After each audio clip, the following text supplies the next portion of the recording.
Ahora, seguimos con la sesión sobre gestión de la inversión pública descentralizada, por lo cual invitamos a los participantes de esta sesión a pasar al frente. Marcelo Capello, presidente del Instituto de Estudios sobre la Realidad de Argentina y Latinoamérica y profesor de la Universidad Nacional de Córdoba, Argentina. Marcelo Fisch, director general de Planificación Estratégica del Gobierno de la Ciudad de Buenos Aires de Argentina.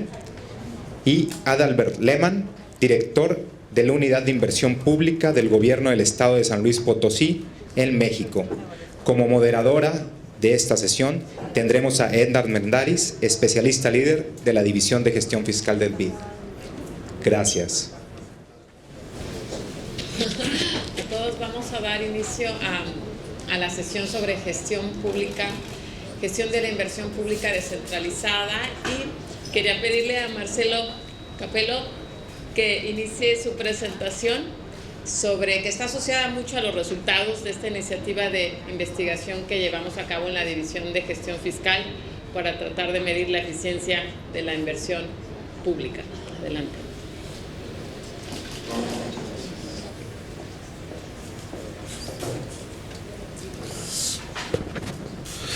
Buen día a todos, muchas gracias por la invitación. Como dijo Edna, para presentar los resultados de un trabajo que hicimos desde dos instituciones independientes del BID, una de Argentina y otra de México, respecto a la eficiencia en la gestión de la inversión pública existente en los gobiernos subnacionales de esos dos países. Como ustedes saben, la inversión pública es muy importante como bien público, construcción de infraestructura, tanto para el aumento de la productividad y la competitividad de un país, como para mejorar el bienestar general de la población. Por ende, es uno de los sistemas de gestión más importantes, pero a la vez también que suele estar más rezagado, como veremos luego, entre los sistemas de gestión existentes en el sector público a nivel subnacional. Hay un problema, o hay varios problemas. Uno de ellos tiene que ver con que en países federales de América Latina, cerca de la mitad de la inversión pública que se ejecuta lo realizan los gobiernos subnacionales. En la teoría clásica de las finanzas públicas nos dicen que el rol de estabilización de la economía lo debe llevar a cabo el nivel central del gobierno de un país, entre otras cosas a través del manejo de la inversión pública. Pero cuando vemos estos países federales desde América Latina, resulta que buena parte de la ejecución de la inversión pública está en los gobiernos subnacionales, que suelen comportarse como free riders respecto de la política contracíclica. No están muy interesados en realizarla, salvo lo que tiene que ver en su propia jurisdicción. Otro problema es que las decisiones relativas a la inversión pública están muy ligadas a lo que denominamos decisiones de economía política. Por ejemplo, por el hecho de que una porción del financiamiento para la inversión proviene de transferencias automáticas desde el nivel nacional, pero también discrecionales, y ahí entra la economía política, la discreción. Pero también porque es conocido, así varios estudios lo atestiguan, de que la inversión pública permite generar votos, y por ende también ahí hay un componente de economía política importante en la decisión por parte de los gobiernos subnacionales. De manera que para poder estudiar la gestión en la eficiencia de gobiernos de nivel intermedio, en el caso de Argentina y México, lo que hicimos fue hacer un relevamiento donde intentábamos captar los principales componentes que hacen al ciclo de la inversión, al manejo de la inversión pública en estos países, pero adaptado precisamente, adaptando metodologías aplicadas, sobre todo a nivel nacional, a las características de los gobiernos subnacionales. Ya les voy a explicar exactamente qué usamos. Tomamos las metodologías más comúnmente utilizadas, PIMI, PIMA, el estudio básico, al final terminamos utilizando el de Contreras Armendáriz del BID. También revisamos los trabajos del Banco Mundial y de la OCDE, pero tuvimos que adaptar a la realidad de los gobiernos subnacionales, especialmente de estos dos países que inicialmente hemos trabajado. Finalmente, tomamos como base el estudio de Contreras Armendáriz y tomamos otras preguntas de los estudios de la OCDE, del Banco Mundial, y criterios propios incorporados, sobre todo para adaptar a la situación de los gobiernos subnacionales, como para captar situaciones que los estudios nacionales no se preocupan por estudiar, como por ejemplo la coordinación entre niveles de gobierno en la ejecución de la obra pública, y también el manejo de la política fiscal a nivel subnacional, como por ejemplo la capacidad de generar ahorro corriente, la existencia de reglas fiscales a nivel subnacional, la capacidad para generar alguna política contracíclica a nivel subnacional, que fue uno de los elementos originales que tuvimos en cuenta para este trabajo. Finalmente, quedaron 153 preguntas divididas en 5 dimensiones y 20 subdimensiones, y esas preguntas provienen el 38% del estudio de Contreras Armendáriz, un 16% del estudio de la OCDE, un 3% del Banco Mundial y el 43% restante de preguntas incorporadas propias por parte de los consultores. Este es el esquema básico tomado de Contreras Armendáriz con 5 dimensiones y 20 subdimensiones, solo que nosotros agregamos en la última subdimensión, que es la transversal, 2 subdimensiones apropiadas para nuestro estudio que tienen que ver con la coordinación existente entre niveles de gobierno en países federales, naciones, estados o provincias y municipios, y con las características de la política fiscal llevada a cabo por los gobiernos subnacionales. El resto de las dimensiones tienen que ver con el ciclo de la inversión, los 4 pasos del ciclo que sigue el trabajo del BID, y el capítulo transversal en el cual incorporamos esos 2 lineamientos adicionales. Llevamos a cabo el relevamiento entre funcionarios provinciales de los sistemas de inversión pública. También hubo preguntas del cuestionario que se respondieron a partir de información secundaria, por ejemplo, la información fiscal que brinda el Gobierno Nacional de la Argentina, que permitió medir si las provincias tienen ahorro corriente, si invierten mucho, si invierten poco, en qué invierten, si es una política procíclica, etc. Y también a través, por supuesto, de información oficial de los gobiernos provinciales. Esos son los resultados para Argentina.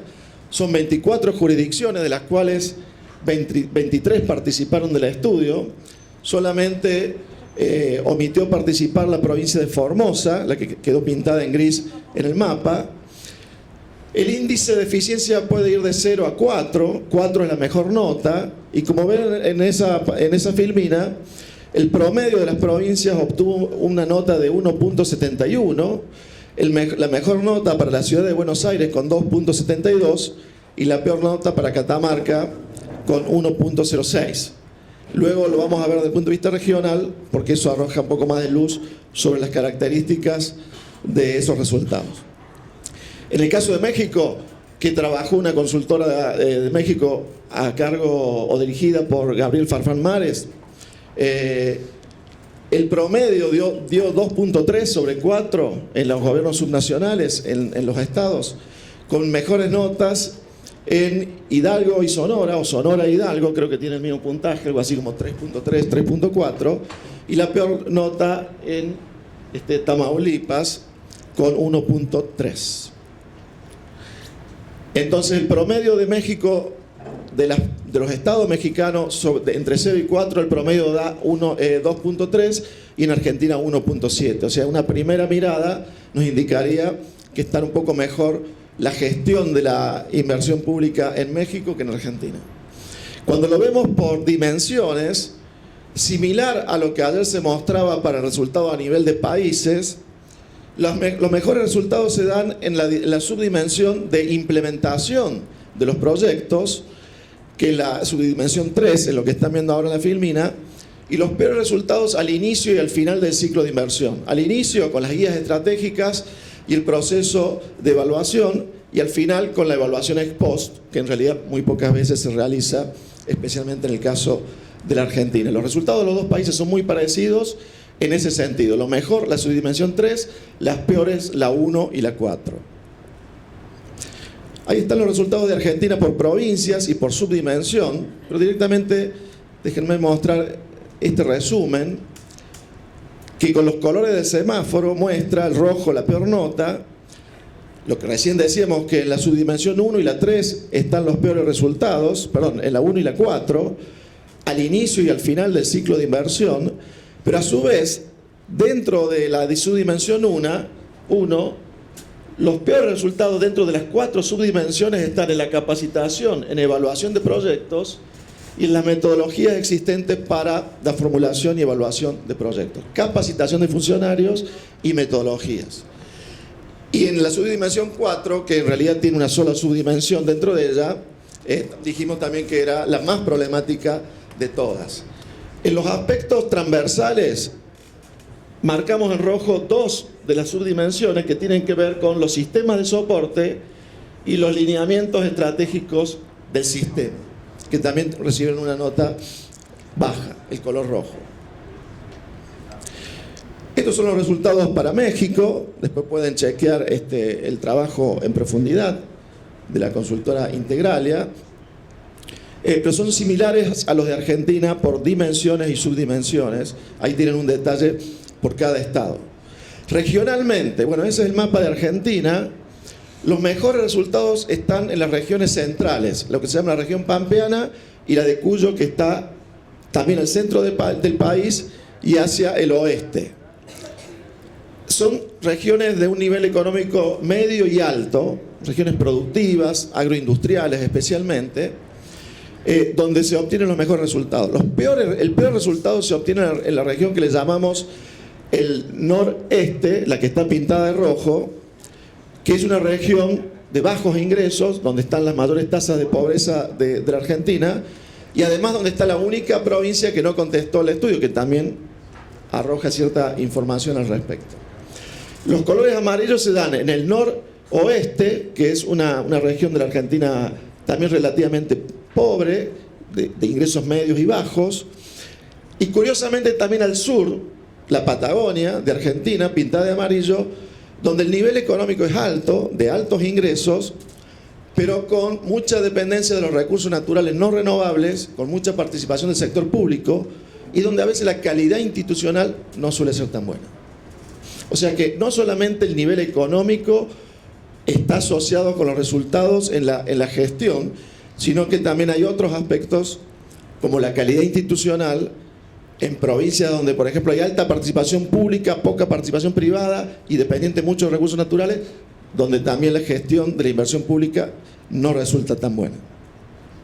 En el caso de México, no soy un especialista, me he informado que las regiones que tienen las mejores notas estarían en el centro, lo que está pintado de color verde, centro norte le llaman allí en esa clasificación, la región que está pintada de rojo, que es noroeste, que entiendo que son regiones de nivel de ingreso también medio y alto. Y entre las peores notas, la región en amarillo, al sur, que entiendo que es una de las regiones con menor nivel económico en México, y la azul que está hacia el noreste, que es de nivel de ingreso, entiendo que medio. Nuestro cuestionario tenía 153 preguntas para Argentina. En el caso de México era un cuestionario de menor dimensión, más parecido al de Contreras Armendáriz. Pero lo que hicimos luego fue para Argentina y México dejar solamente las preguntas de ese trabajo del BID para poder comparar con los resultados nacionales. Está hecho el trabajo a nivel nacional de Argentina, o sea, para el gobierno central, con la metodología de Contreras Armendáriz saca una nota de 2.6. Solamente una jurisdicción subnacional lo supera, que es el caso de la Ciudad de Buenos Aires, con 2.7, y el resto de las provincias quedarían debajo de esa nota nacional, cuando usamos metodologías que resultan comparables. En el caso de México, la nota provincial da 2.3 y la nacional 2.7, pero en el caso de México hay 7 estados que lograrían una nota mejor que el nivel nacional. Para terminar, algunas recomendaciones, 10 puntos, que tienen que ver con el ciclo de la inversión y también con cuestiones transversales. En planificación, suele resultar muy relevante la existencia de planes previos maestros, planes de saneamiento, planes viales, planes sobre el sector energético, etc. Además, por supuesto, la planificación estratégica que realizan los gobiernos subnacionales a nivel sectorial y territorial. Es muy importante la existencia del banco de proyectos, aunque esto podría estar también en el capítulo transversal. En el caso de Argentina hay un sistema que se llama VAPIM, creado a nivel nacional, que algunas provincias lo usan, cada vez menos. Algunas provincias adaptan el VAPIM o le agregan nuevas funciones, lo cual también es bueno, que haya un mínimo de funciones del sistema nacional y algunos agregados por parte de las provincias. Pero es un sistema que con el tiempo muchas provincias han ido abandonando. Evaluación y selección. Bueno, sabemos que hay problemas con la discrecionalidad política. Allí lo ideal sería que en el caso de que un proyecto seleccionado no esté entre los mejores evaluados técnicamente, lo ideal sería de que esa situación sea informada al Poder Legislativo, de manera que la población pueda estar en conocimiento de los proyectos ejecutados y cuál era su evaluación técnica por parte del sistema de inversión pública. Eso debería ser obligatorio. En la implementación, no todas las provincias tienen sistemas informáticos que puedan seguir el proceso de formulación, implementación, evaluación de los proyectos de inversión pública. Algunas lo tienen de mayor o menor calidad. Por ejemplo, ahora vamos a ver el caso tomado como ejemplo, que es el de la Ciudad de Buenos Aires, luego con Marcelo Fisch. Hay provincias que directamente no lo tienen o son deficientes en su calidad. Ya dije, la peor nota es el control ex post. Prácticamente no se hace nada, prácticamente no se controla cuál es el rendimiento de la inversión una vez realizada respecto del que se esperaba antes de la implementación. Sería el capítulo donde más mejoras se deberían realizar. En lo transversal, recursos humanos, escasos esfuerzos de capacitación en Argentina. Allí siempre tomamos como referencia el modelo chileno, capacitación presencial y online de diferentes niveles, desde lo más complejo a lo menos complejo, que apunta también a los municipios, que participan universidades y entidades privadas. Podría ser el modelo a seguir. En coordinación entre niveles de gobierno, ahí la teoría de la descentralización es muy útil, que es identificar allá donde hay mucha economía de escala o externalidades regionales, suele convenir centralizar. En capacitación, por ejemplo, sería interesante que haya un programa nacional de capacitación, que incluya también a las provincias y a los funcionarios municipales. En el caso de algunos sistemas informáticos, sería bueno también que hubiese alguna propuesta a nivel nacional, como existe con el VAPIM, y que pueda ser utilizada por los gobiernos de nivel intermedio para ahorrar costos. Uso de nuevas tecnologías escaso. TICs se usa en forma escasa, Big Data, inteligencia artificial prácticamente en pañales en estos temas. No se los aprovecha generalmente a estas tecnologías para detectar nuevas demandas por parte de la población, reclamos por parte de la población respecto a la infraestructura. Realmente se ha avanzado poco en ese sentido. Incentivos, en muy pocos casos incentivos para premiar los buenos proyectos, la buena gestión. También algo que se podría mejorar. Y en el marco macro fiscal y de reglas fiscales, también deficiencias. Ninguna provincia tiene un fondo anticíclico. Hay algunas provincias que tienen reglas fiscales propias, no siempre las cumplen. No siempre las provincias que tienen mayor nivel de inversión pública son las que tienen mejor gestión de la inversión pública. Eso lo vimos en varios casos. Y el banco de proyectos, que a veces existe, pero no está diseñado de una manera que permita facilitar la implementación de los proyectos, sobre todo cuando pensamos en el rol anticíclico o contracíclico. Para que la inversión pública llegue a tiempo y tenga realmente un efecto positivo en una recesión de la economía, debería haber ya muchos proyectos previamente seleccionados, evaluados, seleccionados con la TIR calculada y todo lo que sabemos que se debe hacer, e inclusive con los pliegos de licitación ya redactados, para que en el caso de que la economía entre en una recesión, rápidamente puedan elegirse proyectos que se implementen rápidamente para que el efecto sobre la economía, cuando se empiece a gastar en esos proyectos, llegue a tiempo. O sea, que llegue cuando hay recesión y no cuando ya la economía por sí mismo empezó a salir de ese bache en la actividad económica. Bueno, creo que ya me excedí con el tiempo, así que dejamos por acá. Muchas gracias. Gracias.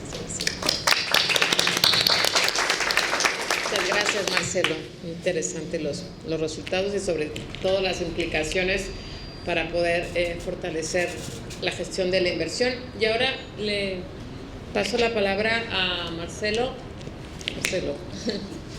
Otro Marcelo Fisch, que nos va a mostrar la experiencia de la ciudad de Buenos Aires con la gestión de la inversión. Bueno, muy buenos días a todos y muchas gracias al BID por la invitación y a todos los colegas por los que aprenderé hoy también durante el día. Me toca hablarles del método de gestión en la ciudad de Buenos Aires. Trataré de hacer justicia al ranking y el puntaje que nos tocó. En primer lugar, si preguntara acá o si pidiera a quienes conocen Buenos Aires que la describan, lo más probable es que de aquellos que visitaron recientemente sea muy diferente la descripción de aquellos que no pisaron la tierra del tango por algunos años. Y esto tiene que ver con las grandes transformaciones que ocurrieron en la ciudad apalancados por la inversión pública en el último cuatrienio, ¿sí? Donde, por citar algunos ejemplos, se construyeron 3 viaductos ferroviarios o el Paseo del Bajo, que es una obra vial que conecta el norte y el sur de la ciudad y que se discutió durante 60 años, o el plan de 54 escuelas o de urbanización de villas, ¿sí? Son muchos los ejemplos de inversión que tuvimos durante estos 4 años y esto requiere de un método de gestión riguroso y sistemático que permita una correcta asignación de los recursos y también una implementación en tiempo y forma de los proyectos que se definieron.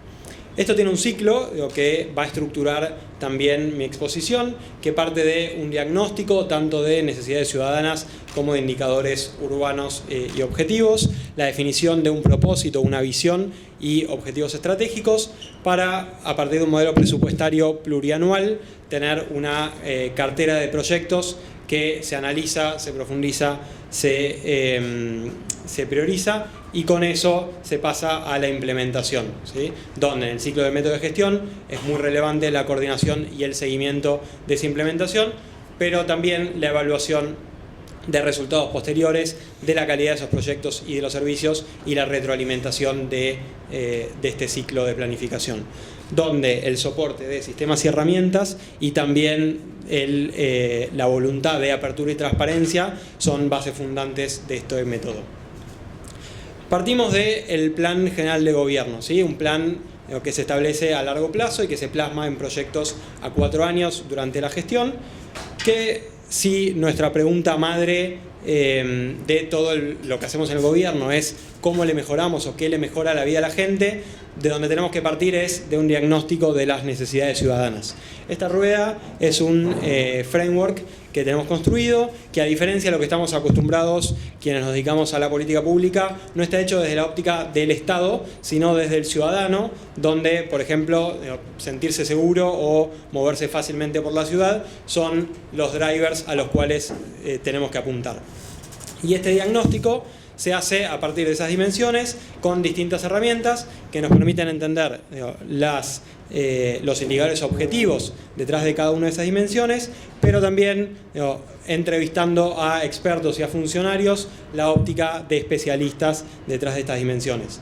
Y no menor, la propia voz del ciudadano a través de encuestas y otros estudios de opinión pública para identificar brechas entre nuestra situación actual y posibilidades o necesidades a cubrir en esos conceptos. Esto se complementa, como les decía antes, con algunos indicadores urbanos y con la construcción de planes estratégicos, como planteaba antes Marcelo, donde se evalúan las necesidades, la oferta y la demanda de infraestructura y servicios, tanto a nivel general de la ciudad y con énfasis territorial, como en determinadas áreas temáticas, como en este caso el ejemplo de vacantes escolares para el caso de educación. A partir del diagnóstico, lo que se busca construir es un propósito de gobierno que se discute ampliamente al interior del gobierno y con miradas externas también. En el caso de la Ciudad de Buenos Aires, una ciudad para disfrutar, que garantice la integración de los más vulnerables y donde a partir de la creatividad y la innovación todos podamos desarrollar nuestro potencial. Este propósito va a ser una guía del proceso de planificación y de él se desprenden también los ejes estratégicos a los que buscamos abonar. Este propósito, que aplica a todo el gobierno, tiene una bajada específica con el desarrollo de objetivos estratégicos por ministerios, por áreas, donde en cada uno de los ministerios se construye la visión que nos proponemos hacia, en este caso, hacia el 2023, que es la próxima gestión que estaremos comenzando el 10 de diciembre, pero también cómo vamos a medir los avances en cada uno de esas misiones y esos objetivos que nos estamos proponiendo con indicadores y metas claras. Definido el norte y esta visión y estos lineamientos estratégicos, es el momento de pasar a la cartera de los proyectos de inversión y siguiendo de nuevo esos lineamientos más globales, se le solicita a cada uno de los ministerios que presenten proyectos relevantes para cumplir con esos objetivos. Y desde el equipo de planificación se caracterizan en conjunto con las áreas y se hace un análisis a partir de variables predeterminadas que permitan un entendimiento más profundo de esos proyectos y sus características y sus rasgos. Se consolida para que no sean compartimentos estancos, sino que también los proyectos puedan dialogar entre sí y otorgarle a los decisores de la organización una mirada transversal y una mirada integral de esa cartera de proyectos.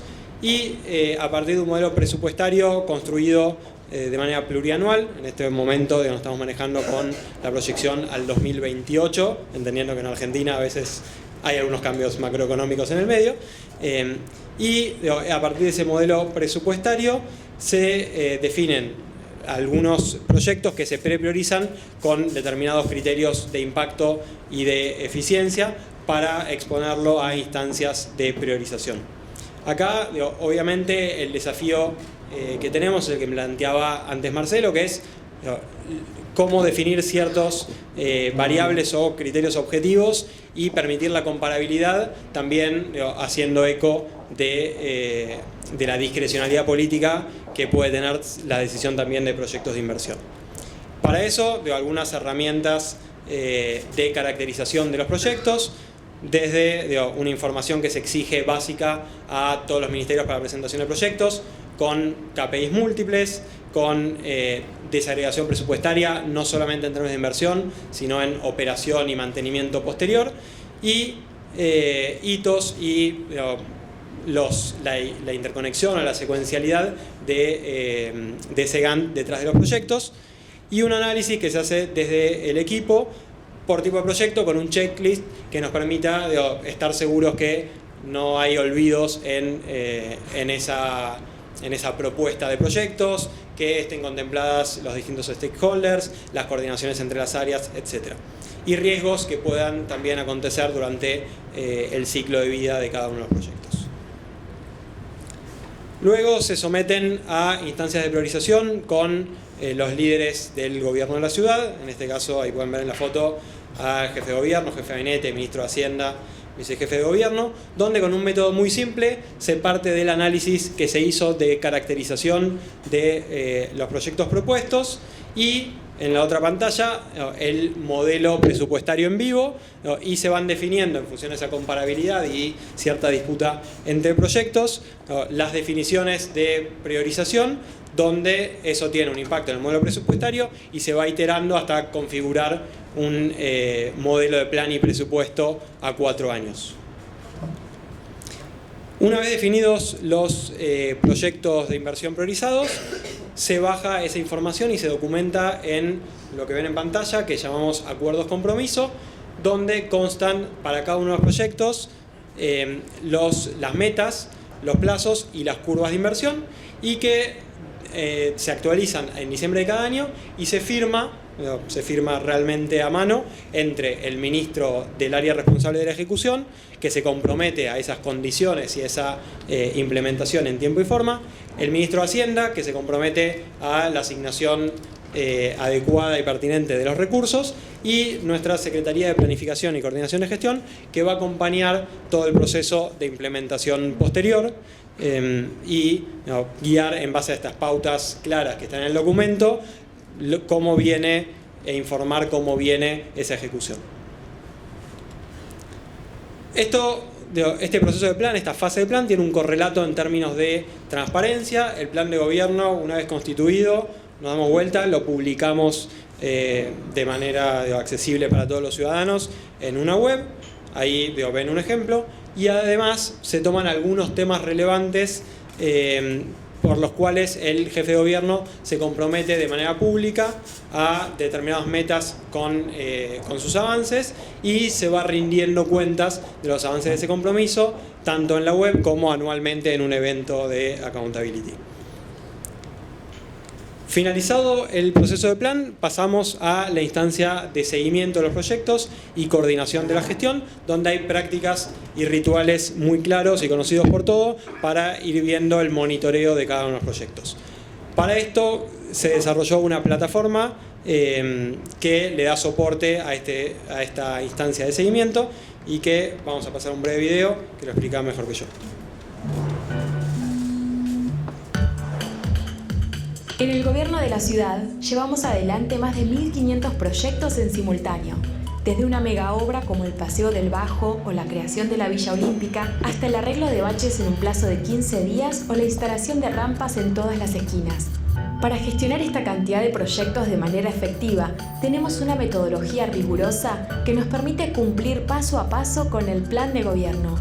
Por eso, desde la Secretaría de Planificación y Coordinación de Gestión, desarrollamos junto a las áreas una herramienta que acompaña nuestro método de gestión y nos permite organizar y reunir toda la información en un solo lugar. PIG es una plataforma práctica, simple e intuitiva que le permite a todos los equipos de gobierno elaborar su plan anual, darle seguimiento en tiempo real, estar comunicados en forma permanente con nuestro equipo de planificación y coordinación de gestión y mantener actualizado al jefe de gobierno. PIG facilita el proceso de planificación y coordinación de la gestión. Todos los equipos cargan sus proyectos y actualizan la información continuamente. Por su diseño simple e intuitivo, PIG otorga una visión integral de todo el plan de gobierno y permite monitorear el avance de los proyectos, su ejecución presupuestaria y evaluar resultados con precisión. En tiempo real, el usuario puede saber qué está pasando hoy y qué pasará en los próximos días en la ciudad, sin intermediarios, en cualquier momento y desde cualquier lugar. PIG, una plataforma integral pensada para mejorar la calidad de la gestión de gobierno. Bueno, plataforma que tenemos también en todos nuestros celulares. Sabemos, todos los que están acá, el gobierno nunca duerme, ¿no? Así que también nos permite monitorear en tiempo real avances de los proyectos a través del celular. Y en base a esa información y lo que está contenido en esa plataforma, tenemos reuniones de seguimiento con una periodicidad ya prefijada, un calendario a 2 meses vista que los ministerios conocen y se preparan también para informar en esas instancias con el jefe de gobierno o el jefe de gabinete, y se corrigen también desvíos que pueda haber o se solucionan obstáculos que haya durante ese lapso de ejecución. A su vez, generamos balances semestrales y anuales que permiten correcciones de mayor magnitud, ya sea en equipos, en toma de decisiones, y vamos ajustando con eso el plan anual que complementa el plan más general de gobierno también. Otra parte importante del proceso de coordinación, muy breve acá, es la coordinación interjurisdiccional. No hubiera sido posible realizar muchos de estos proyectos sin el trabajo conjunto con el gobierno nacional y con el gobierno de la provincia de Buenos Aires, y esto es una parte importante para nosotros del método de gestión. Tiene un correlato también en términos de transparencia la fase de seguimiento, donde con un portal que se llama Vea Obras, los vecinos pueden acceder y clasificar todas las obras que tenemos adelante en el gobierno, ya sea por la comuna en la que viven, por el nivel de presupuesto de inversión que tiene cada uno de los proyectos o áreas temáticas de su interés, y también ver alguna obra puntual que le interese por la circunstancia que fuera, y ver las características de esa obra, ya sea en presupuesto de adjudicación, quién es el contratista, la documentación asociada a esos proyectos o el relevamiento y el avance de las obras también. La última fase de este proceso, de este método, es la evaluación, que lo que nos permite es ver la calidad de esa implementación y la calidad del servicio que estamos brindando, pero también los resultados y el impacto asociado a esos proyectos, y con esto retroalimentar, como decía antes, el proceso de planificación y tomar decisiones diferentes en el caso de que haya que hacerlo. Algunos números para ir concluyendo detrás del método en términos del proceso. Durante el 2018 tuvimos activos en la plataforma 1.142 proyectos y programas. Hicimos durante el año 644 reuniones, 376 de seguimiento, 268 específicas para ver algún tema, en las que interactuamos ya sea con un área específica o transversalmente con todo el gobierno, y 4.800 reglamentos de obra desde la Secretaría de Planificación y Coordinación para ver avances. En el plan 2019, en el plan anual, ahora estamos haciendo el proceso de planificación a 4 años, pero cada año tenemos un plan operativo anual también, se presentaron 1.362 proyectos adicionales que fueron prepriorizados por el equipo de planificación, analizados, y 93 se terminaron aprobando definitivamente. Y durante todo la gestión 16-19 hicimos 1.000 o más de 1.001 obras específicas, de las cuales cerca del 92% finalizaron hasta septiembre del 19, y el resto va a estar finalizando en los próximos meses del año y comienzos del 2020. Y si recortamos los 50 proyectos de más presupuesto y por ende también de mayor prioridad en general, tuvieron un desvío promedio desde el inicio de la planificación, que fue para muchos de ellos en el 2016, del 8%, 8,33% de desvío. Y en términos de los compromisos públicos, estos que el jefe de gobierno expone, tenemos una proyección de cumplimiento al fin del mandato, considerando el grado de avance, del 94%. Más importante que los números del proceso son el impacto en la vida de la gente. Solo 2 ejemplos de proyectos grandes y transformadores. El Paseo del Bajo, con una reducción de el tiempo de viaje, 75% para tránsito pesado, 30% para liviano, pero también impacto en términos medioambientales, con la generación de nuevos espacios verdes y la merma en la emisión de dióxido de carbono, y similar en términos de viaducto Mitre, en reducción de tiempo de espera, más seguridad vial, recuperación de suelo urbano, y etc. Ahora sí, para finalizar, decía, esto es un ciclo del método de gestión, nos permite tomar algunas lecciones, pero también desafíos que van en línea con el 1.33 que nos falta en el puntaje. Algunas lecciones: la importancia de hacerse siempre esta pregunta en los roles que nos ocupan: ¿qué le mejora la vida de las personas? Partir de las necesidades ciudadanas y discutir esas prioridades en función de esa lógica y esa perspectiva. Mirar la película completa y cuanto antes. Nosotros en el 2016 nos costó mucho empezar la ejecución, y por eso en el 2018 empezamos a planificar la gestión del 20 al 23 y mirando todos los componentes de las fases proyectuales. Hacer escuela no sirve solamente con un área central de gobierno haciendo planificación y seguimiento, sino replicar esos equipos en todas las áreas de gobierno para, a través del vínculo, acompañar ese método en las áreas de ejecución. Hablar el mismo idioma, procesos comunes, sistemas intuitivos, como lo que vimos ahora, que todos puedan implementar. Lo que no se mide no se mejora, tener que monitorear y ver cómo estamos, y no abandonar esa lógica bajo ninguna circunstancia. pero no quedarse en el rol de control, sino ir hacia lo que llamamos la corresponsabilidad con las áreas de ejecución en la solución de obstáculos, porque eso mejora exponencialmente los resultados. Y también comprometerse tanto de manera interna como hacia los vecinos y tener una lógica de accountability, de rendición de cuentas y de transparencia detrás de eso. Algunas preguntas que nos hacemos. Esta tensión entre la gestión basada en evidencia y la intuición informada. Los decisores tienen criterios políticos, pero también tienen mucha información y background que usan para esas decisiones intuitivas, y hay que ver cómo lidiar con esos dos mundos. La siguiente es una frase de cabecera de nuestro jefe de gobierno, que es: la ansiedad es un valor, que hace que durmamos poco en general, pero además que tengamos que compatibilizar los tiempos de la gestión con el método que apliquemos y los procesos y los pedidos de información que hagamos. El riesgo del micromanagement, esto de ver y profundizar, también puede hacer o generarnos esta necesidad de tomar responsabilidades que son las de hacer ejecución, y terminamos yendo en contra de la eficiencia que buscamos. Y la importancia de la coordinación interjurisdiccional también para lograr objetivos, y en este punto un desafío relevante ahora en Argentina respecto de la desalineación política o los distintos colores políticos entre la Ciudad de Buenos Aires, el gobierno de la provincia y el gobierno nacional. Por último, la pregunta de qué logramos cambiar, no quedarnos con mirar los esfuerzos, sino mirar los resultados, y un aprendizaje también para ir ajustando de cara a la gestión y en los cambios de gestión. Me permito acá una analogía futbolera en la tierra de los más grandes, que es parar el equipo según el partido a jugar y reflexionar también cómo nos organizamos para eso. Muchas gracias.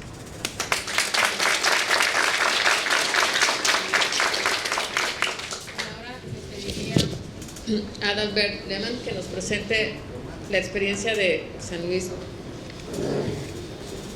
Potosí. Ok. Gracias, buenos días. Es un honor estar aquí compartiendo la mesa con gente tan importante y aprendiendo tanta experiencia. Verán ustedes, lo que pasa en San Luis Potosí no es muy distinto de lo que están haciendo en la ciudad de Buenos Aires, en virtud de que se están conjuntando y gestionando dos experiencias de mejores prácticas, tanto en la evaluación social de proyectos, que es algo que tiene más de 30 años haciéndose en América Latina, con la experiencia del ILPES y de CEPAL, con las mejores prácticas de la... Válgame Dios, no sé en qué momento le cambié, ahí está, con las mejores prácticas del Project Management Institute. Lo mezclamos y empezamos a tratar de cambiar la faz de cómo se hacen las cosas en el ámbito de la inversión pública para el estado de San Luis Potosí. San Luis Potosí en total tendrá 5 millones de habitantes y el 70% de ellos vive en zonas metropolitanas, entonces obligadamente mucha de la inversión termina en ciudades, pero también estamos tratando de generar algo de inversión fuera de los núcleos poblacionales muy grandes, y lo estamos tratando de hacer a través de la implementación de estas prácticas. ¿Qué pasa en San Luis Potosí? El gobierno del estado de San Luis Potosí empieza sus funciones en 2015 y va a concluir en 2021, y hacia finales del 2017 se dan cuenta que no están cumpliendo con la ley de disciplina financiera para las entidades federativas y los municipios, que dice que a partir del 1 de enero de 2018 cualquier municipio y las entidades federativas deben de tener una unidad de inversión de proyectos y deben tener también una cartera de proyectos que administre, que identifique y administre estos proyectos que se están proponiendo. Debe tener un registro de los proyectos. Además, nos dice que todos aquellos proyectos municipales, al final todos los proyectos, sean federales o estatales, terminan en el ámbito local de un municipio, y todos los proyectos tendrán que tengan más de alrededor de 2.5 millones de dólares de inversión. Requerirán forzosamente, obligatoriamente, un análisis costo-beneficio. Además, la ley de presupuesto y responsabilidad hacendaria indica que a partir de 2014 todo recurso público federal destinado a inversión pública requiere obligatoriamente un análisis costo-beneficio. Esto que nos trae que muchos de los proyectos que se hacían por intuición política o con un fuerte cargo político, con una fuerte componente político, no podían ejecutarse al final porque no contaban con los elementos técnicos necesarios para ello y no se estaba cumpliendo con la ley. Entonces, si bien no es el único componente importante cumplir con la ley. En realidad se buscaba cumplir con la ley, pero además que los proyectos tuvieran el efecto deseado que se requiere. ¿Qué fue lo que encontramos entonces cuando se inicia esto? Teníamos proyectos que habían sido planteados con un fuerte componente de decisión política y que no contaban con los aspectos técnicos. Y como ya lo comentaron, lo comentó Alejandro Caldarelli en su oportunidad, nos encontrábamos en la ejecución del proyecto de algo que no sabíamos que iba a saltar, y nos encontrábamos con tubería, y nos encontrábamos con servicios existentes que nadie sabía que estaban ahí, porque no se hizo una planeación adecuada del proyecto, porque todo era una prisa por ejecutar el proyecto, porque es una prisa por inaugurar, por tomarse la foto, pero no se hacía el diseño completo del proyecto, y entonces los proyectos salían más caros, tardaban más tiempo, encontraban resistencia social por parte de los vecinos, y eso pasaba constantemente. Esto sucedía precisamente, como lo acabo de comentar, porque había una nula o una muy baja integración del expediente técnico de preinversión. Digamos, 3 campos principales que identificamos para que haya éxito en un proyecto, por supuesto, es la preinversión, la ejecución y la operación y mantenimiento. La primera parte, la parte de la preinversión, nos da cuenta y nos permite anticipar y tener los recursos necesarios para la ejecución y para la operación y mantenimiento. Como no se hacía esta preinversión de manera, no sé por qué se me está moviendo, disculpen, como no se hacía esta preinversión de manera anticipada, correcta, lo que sucedía era entonces que cuando se llegaba el momento de la ejecución encontrábamos todos estos retrasos, y cuando se llegaba el momento de la puesta en marcha del proyecto, de la operación y mantenimiento, no se contaban con los recursos completos para ello, y con mucha frecuencia teníamos hospitales sin doctores, escuelas sin alumnos o sin maestros, carreteras sobredimensionadas para un TPDA muy bajo, y entonces todo esto daba cuenta de que no se había hecho bien el plazo anterior. Por supuesto, esto nos llevaba sobre costos, sobre tiempos, falta de previsión del impacto presupuestario, y al final tenemos proyectos abandonados porque no cuentan una fuente de prepago o de repago o una previsión presupuestal para la operación, y entonces tenemos los terribles elefantes blancos que son una carga. En lugar de tener proyectos que sean la señal de que un gobierno lo está haciendo bien, teníamos proyectos bandera, proyectos que presumir.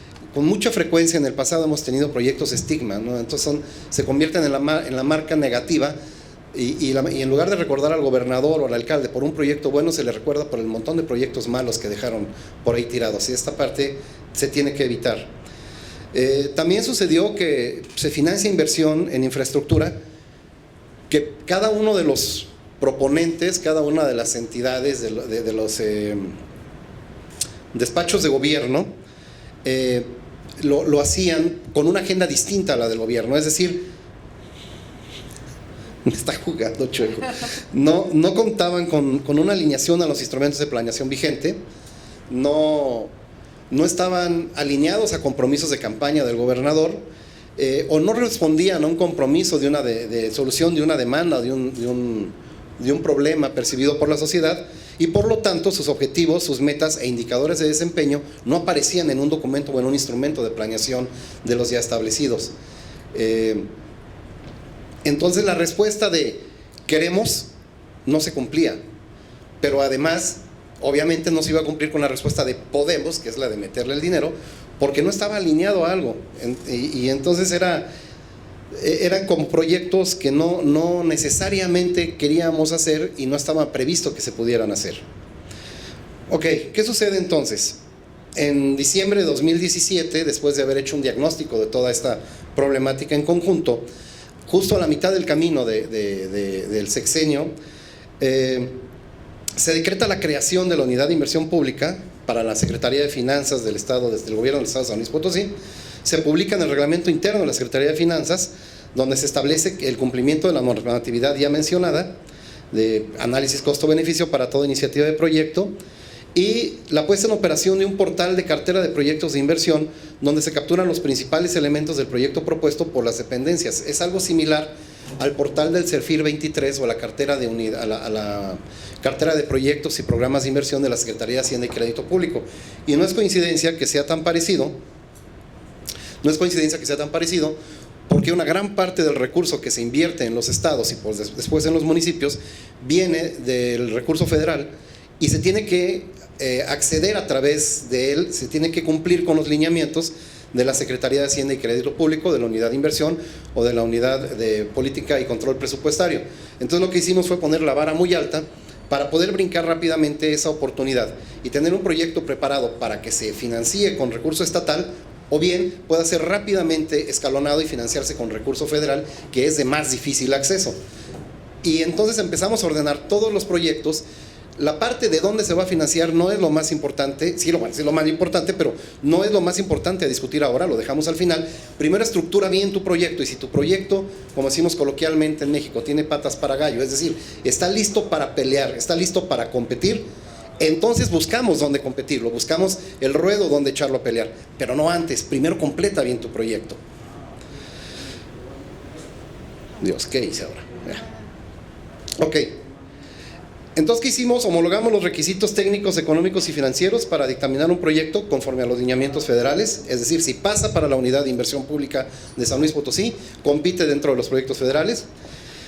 Procedimos a hacer algo que también mencionaron y que ha costado mucho trabajo: capacitación a los cuadros técnicos en materia de formulación, preparación y evaluación social de proyectos. Nos apoyamos mucho otra vez en la Secretaría de Hacienda y Crédito Público a través del DESPI, que es el Diplomado en Evaluación Social de Proyectos de la CEPEP, de la Secretaría de Hacienda y Crédito Público. Y también tenemos el énfasis en las mejores prácticas en materia de administración de proyectos e instrumentación de un tablero de control para su verificación en el Project Management. Es algo parecido a lo que vieron con lo de la Ciudad de Buenos Aires. ¿Qué son estos, digamos, este checklist que verificamos antes de poder tratar de continuar con un proyecto y con financiamiento? Bueno, que cuente con la nota técnica o el análisis costo-beneficio. La explicación es: si no lo tienes, no puedo bajar el recurso, porque si no sabes lo que vas a hacer, si no sabes el camino que vas a seguir, vas a ir a ningún lado y el resultado va a ser pues muy lejano a lo que queríamos, seguramente desperdicio del recurso. Se tiene que tener un calendario de ejecución. Mucho de lo que nos observan, mucho de lo que nos atora, mucho de lo que después se cae en reintegro de recursos. Los recursos son muy escasos, es muy difícil obtener y bajar recursos para un proyecto para luego tener que devolver el dinero. Mucho viene de que el calendario de la ejecución no está bien planteado. Está planteado, digamos, de manera alegre. No, sí, acabo, sí empiezo en enero y sí termino en diciembre. No es así. Y no es pecado que el proyecto tome más de un año. Lo que es pecado es no decirlo. Entonces hay que integrarlo bien, hay que hacer bien el calendario y hay que hacer bien las etapas del proyecto, irlas financiando conforme se requiere. Por ejemplo, un proyecto de 300 millones de pesos, no necesitas los 300 millones de pesos el primer mes de ejecución. Necesitas una administración de recursos. Y de eso se trata, de tenerlo ahí contemplado. Bueno, ¿qué sucede? No lo van a creer, pero frecuentemente ha sucedido que el terreno donde se pretende construir el proyecto, la liberación de afectaciones del derecho de vía o del terreno donde se quiere construir el proyecto, no es propiedad del gobierno del estado.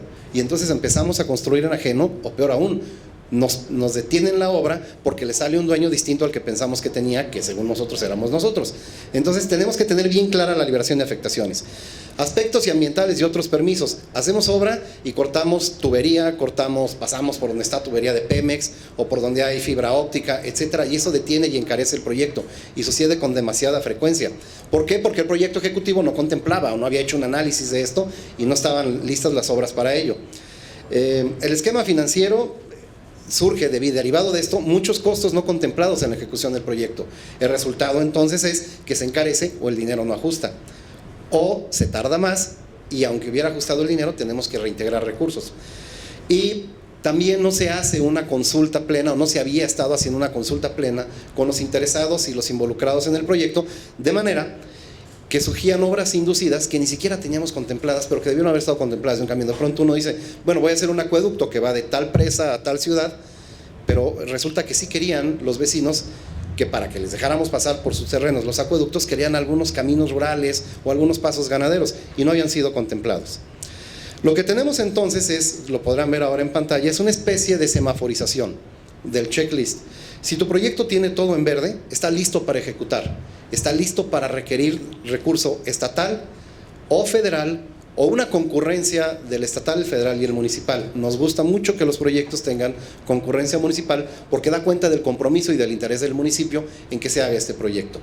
Ahora bien, si tu proyecto está en todo rojo, malas noticias. No puedes pedir para la ejecución. ¿En qué cabeza cabe pedir para la ejecución? No hay manera de que estés listo para la ejecución.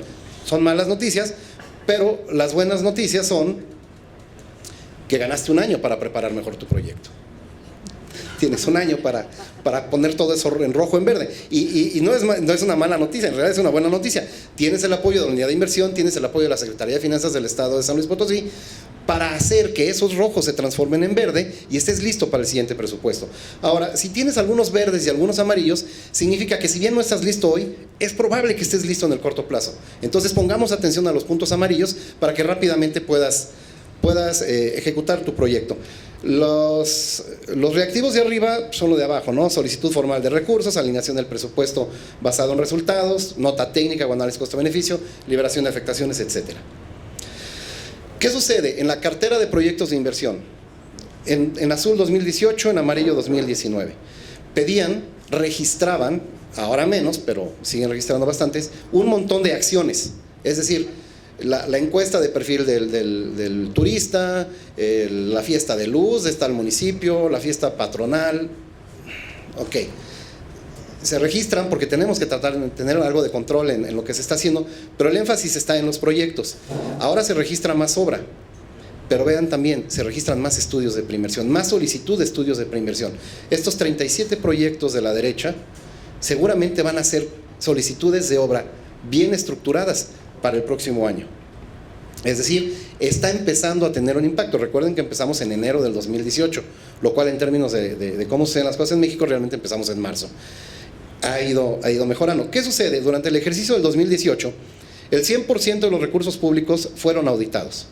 La Auditoría Superior de la Federación incrementó la fiscalización de un 11.3% en el ejercicio 2004 a un 67.3% del ejercicio 2017, que estos recursos fueron ejecutados en buena medida en 2018.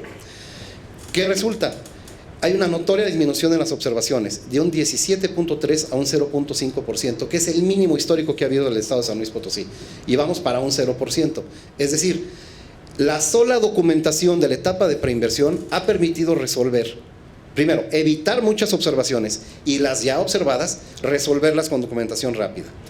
Resultados: proyectos como el Hospital Central de San Luis Potosí, que estuvo mucho tiempo, más de 40 años en una verdadera intervención y que se le estuvo empujando porque se hicieron una nueva intervención, presentaba un claro, notorio deterioro por el tiempo, más de 40 años sin tener una intervención seria.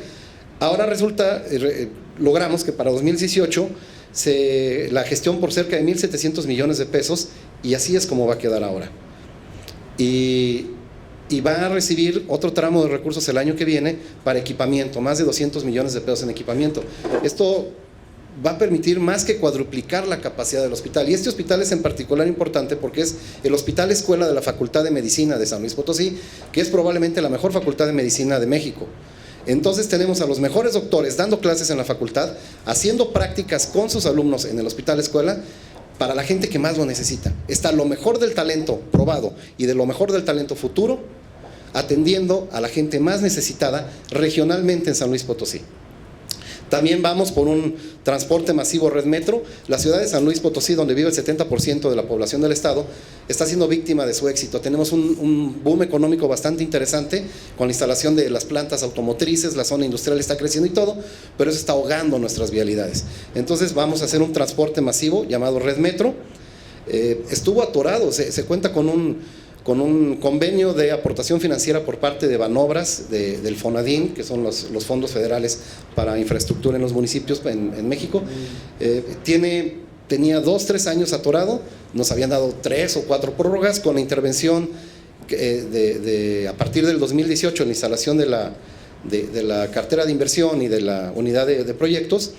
Lo que tenemos es que ahora se está ejecutando, ya se licitaron las primeras etapas de lo que va a ser el material fijo, ya está en obra el material fijo y en cualquier momento se logrará la adquisición del material rodante, que es con una asociación público-privada, y esperemos por esas fechas o antes del año que viene, entre en operación este proyecto que tenía tiempo detenido.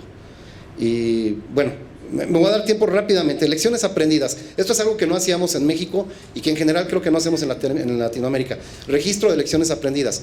¿Qué fue lo que planteaste? ¿Por qué te desviaste? Bueno, lo que aprendimos aquí rápidamente es la implementación de este proceso, de los dos procesos de Project Management y evaluación de proyectos, es un proceso con fuerte rechazo por la parte no técnica de las dependencias de gobierno.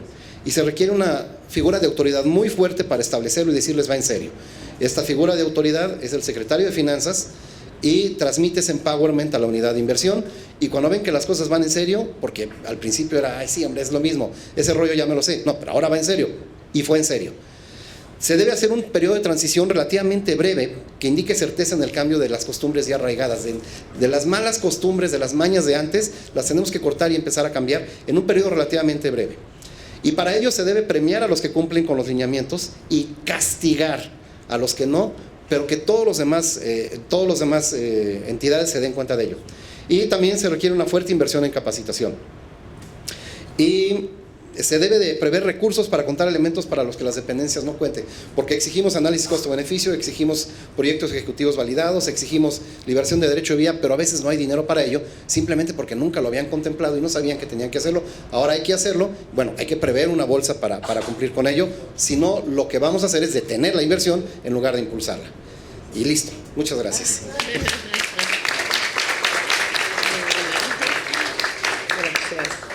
Una disculpa por el abuso del tiempo. Bueno, muy bien, ahora tenemos unos minutos para abrir el diálogo, la discusión. Si tuvieran preguntas.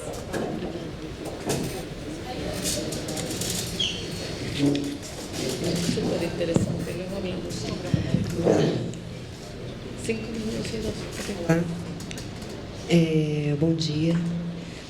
A pergunta é para o Marcelo, da Argentina. Você falou muito sobre os ritos de monitoramento da carteira de projetos estratégicos. E eu queria entender um pouco sobre quem participa dessa governança, assim, menos da questão da formulação da estratégia, que geralmente é mais tranquilo, mas muito mais do monitoramento. Quem são os secretários que estão envolvidos nesses ritos e, eventualmente, se o próprio prefeito se envolve nesses ritos do monitoramento da carteira? Creo que entendí. Sí, tomamos otras 2 preguntas. Buenas, la pregunta es para don Marcelo Fisch. Con respecto a cómo identifican las expectativas de las personas, y la otra pregunta es si han pensado en la innovación colectiva y abierta para la generación de proyectos. Y soy de Plan Costa Rica. ¿Había otra pregunta acá? Sí, adelante. No sé si lo entendí, ¿sí? Buenos días, soy Radamanto Portilla, vengo de Jalisco, un estado de México, y tengo 2 preguntas. Bueno, tengo preguntas para los 2 Marcelos. Primero, me llama la atención que tanto en el caso en la investigación que presentaron, en el caso de Argentina y en el caso de México, el rubro que mejor calificado salió fue la parte de implementación, y el peor calificado en ambos casos es la parte de la evaluación. No sé si tienen alguna explicación de qué es lo que está pasando en esa materia, o qué se esperaría en materia de evaluación para qué es lo que qué preguntas se están tratando de responder en materia de evaluación y que no están consiguiendo los estados, los gobiernos subnacionales realizar. Y para Marcelo Fisch, respecto a las evaluaciones de los resultados de los proyectos, quería saber si eran internas, externas, es decir, eran realizadas por entidades ajenas a la administración, eran mixtas, y si están disponibles, son públicas, ¿cómo se puede acceder a ellos? Muchas gracias. Muy bien, la última. Hola, buen día. Tengo 2 preguntas para Marcelo y Adalberto. Una pregunta, la primera es si tienen asignación presupuestaria anual para hacer evaluaciones para hacer los estudios de preinversión. No solamente si realizan los estudios de preinversión una vez que la obra es elegida para ser ejecutada, sino si tienen en el presupuesto asignación presupuestaria. Y la segunda pregunta es si hacen una evaluación del costo de la obra una vez finalizada. Siempre se sabe que el monto de la obra, cuando se hace la evaluación económica, es uno, cuando se sale a la licitación es otro, y cuando se finaliza la obra es otra. Si hacen un análisis de ese costo al finalizar la obra. Gracias. Bien. Bueno, empezamos, Marcelo. Sí. El tema de que el mejor resultado está en la implementación, los peores en el inicio y en el final del proceso, planificación y evaluación ex post, ¿no? Porque sin implementación no hay obra, no hay infraestructura. O sea que un gobierno puede obviar gran parte de la planificación o del control ex post, y la obra se puede hacer lo mismo. Entonces le ponen las fichas, como decimos nosotros, a la implementación. Creo que esa es la razón por la cual el resultado es mejor. En la subdimensión 1 y la 4, planificación y control ex post, quedan muchos casilleros vacíos, o sea, no hacen nada. Para la implementación, si no tienen casilleros llenos, no pueden implementar. En el caso de Argentina, el hecho de haber mucha inflación, también, que fue una de las cuestiones que incorporamos a la entrevista, mete mucho ruido, digamos, los presupuestos nunca son los iniciales, terminan siendo muy diferentes de los presupuestos finales. El tema de la reactualización de valores para las empresas que ejecutan. Una cosa que encontramos, por ejemplo, en implementación, como ejemplo dentro de cuestiones originales, es que algunas provincias hacen que el banco público, cuando queda algún banco público, pueda adelantar el pago a los contratistas para que no haya un periodo de pago tan largo en un país con alta inflación. ¿Y eso para qué sirve? Bueno, de esa manera el contratista no va a licitar con precios que especulan por la inflación que va a haber en el periodo de ejecución. Entonces, si cobran más rápido, entonces se logran mejores precios. Hay algunas provincias que tienen ese sistema, otras que no. Como un ejemplo de lo que se hace en materia de implementación, un poco original con relación a lo que sería normal en un país con baja inflación. Y sobre el control ex post, que prácticamente no se hace nada, ligado también a lo que preguntó Mariela a Marcelo Fitz, ¿qué es lo que pensaríamos que se puede hacer? Además de lo tradicional, de comparar el proyecto inicial con el proyecto ejecutado, con los costos del mantenimiento que finalmente van a existir, sobre el rendimiento social de la inversión una vez esté en marcha respecto de lo que se pensaba inicialmente, y también incorporar cada vez más evaluación de impacto de impacto de los proyectos, que es un tema que todavía está en pañales, le diría, en Argentina, no sé tanto en México. También en la ejecución de proyectos, evaluación de impacto de proyectos como uno de los elementos que forman parte de ese control ex post del ciclo de la inversión. Bueno, me avisan si me olvido alguna. Voy primero al punto de quiénes participan en cada uno de los procesos. La realidad es que la intención o la voluntad es que el método que conté permee en todas las áreas de gobierno, y eso requiere muchas veces un involucramiento fuerte en las distintas fases, ¿sí? Donde, por ejemplo, en la fase de planificación más estratégica a largo plazo, se hacen reuniones con todo el gabinete, los distintos ministros, secretarios, que participan en esa discusión. Incluso los valores de gobierno y el propósito de gobierno salen de esas jornadas de discusión, ¿sí? Y luego en el proceso de monitoreo tenemos dos tipos de reuniones, unos que son transversales y que, por ejemplo, vemos grandes obras, ahí no depende de un solo ministerio, sino de varios en simultáneo, y en esas reuniones participan tanto los ministros de cada una de las áreas como los responsables de proyectos. Una de los pedidos que hacemos a la hora de planificar los proyectos es quiénes son los responsables de las tareas específicas, y son a ellos a los cuales les cuestionamos, porque son los que tienen más información también para devolver en esas instancias. Y de las reuniones participan tanto el jefe de gobierno como el jefe de gabinete, según disponibilidades también de agenda, pero el jefe de gabinete está en todas las reuniones. Y de nuestro equipo tenemos 4 direcciones generales que miran diferentes cosas. La de planificación, que aún en el seguimiento está presente en todas las instancias, porque puede tener momentos de replanificación o cosas a considerar a futuro. La dirección de coordinación de gestión, que es la que hace propiamente el seguimiento del avance, pero también, y va en línea con lo que preguntabas también de la ejecución presupuestaria, hay un equipo de evaluación del gasto, que lo que hace es ver las curvas de ejecución y ve qué desvíos podemos tener, qué riesgos tenemos durante todo el proceso de monitoreo continuo. Y hace poco, hace unos meses, incorporamos una dirección de calidad que va mirando también cómo es esa ejecución y qué servicios se está prestando, y hace relevamientos propios que contrastan contra unos indicadores que relevan las propias áreas. Entonces, el área subterráneos, por ejemplo, trae un indicador respecto a la frecuencia, y el área de calidad tiene también un contraste propio para medir eso.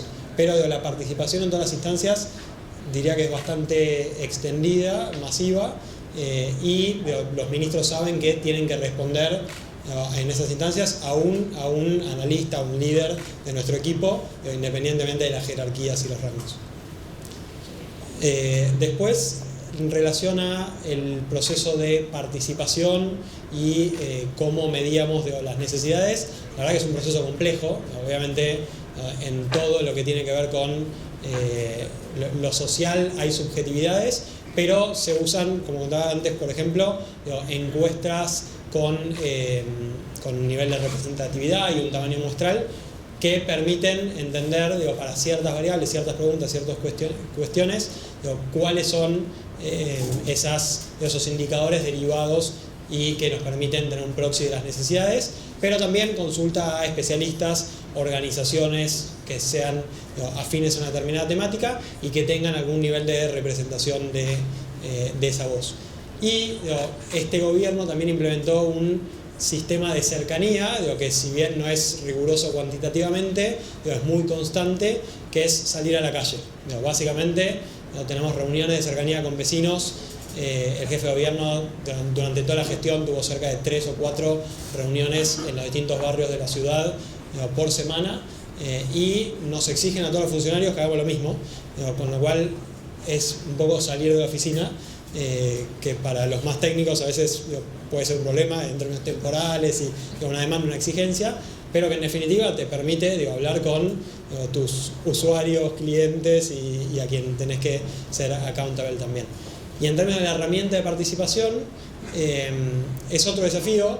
Tenemos un programa que se llama BEA Elige, en el cual, en una plataforma colaborativa, los vecinos pueden cargar ideas, se hace anualmente, se cargan ideas, y otros vecinos pueden mejorarlas o votarlas, y las más votadas hasta un tope presupuestario, que en el año son 600 millones de pesos, que en dólares hoy no es tanto, pero son 10 millones de dólares actualmente.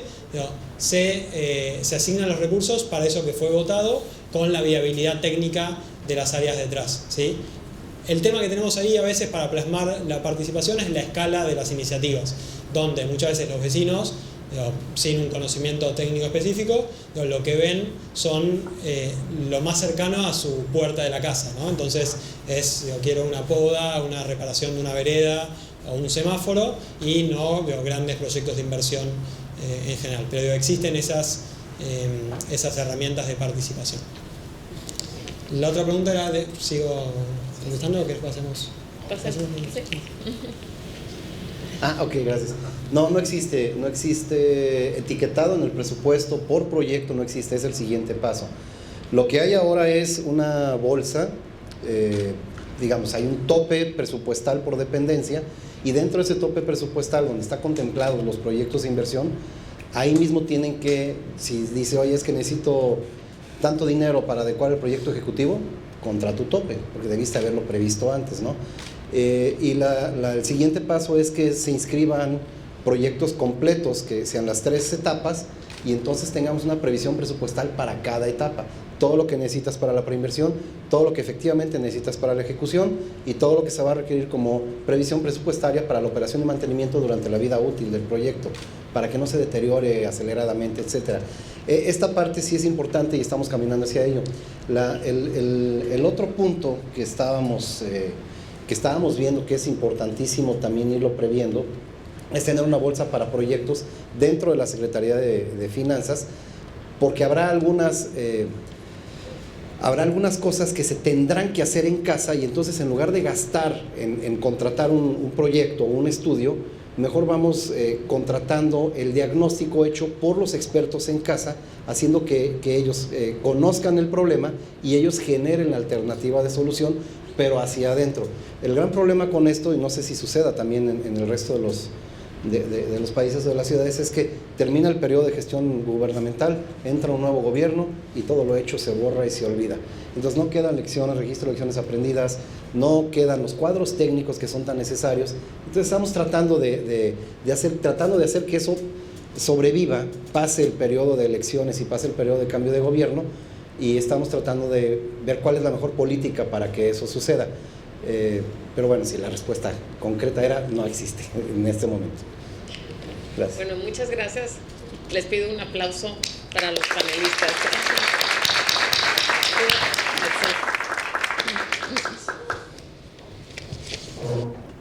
Muchas gracias a los expositores de esta sesión. Ahora los queremos invitar a un breve receso y a que tomen un café y se refresquen, pero dado que llevamos un leve retraso en agenda de 20 minutos, les pedimos estar de vuelta en 10 minutos. En 10 minutos damos formal comienzo a la siguiente sesión.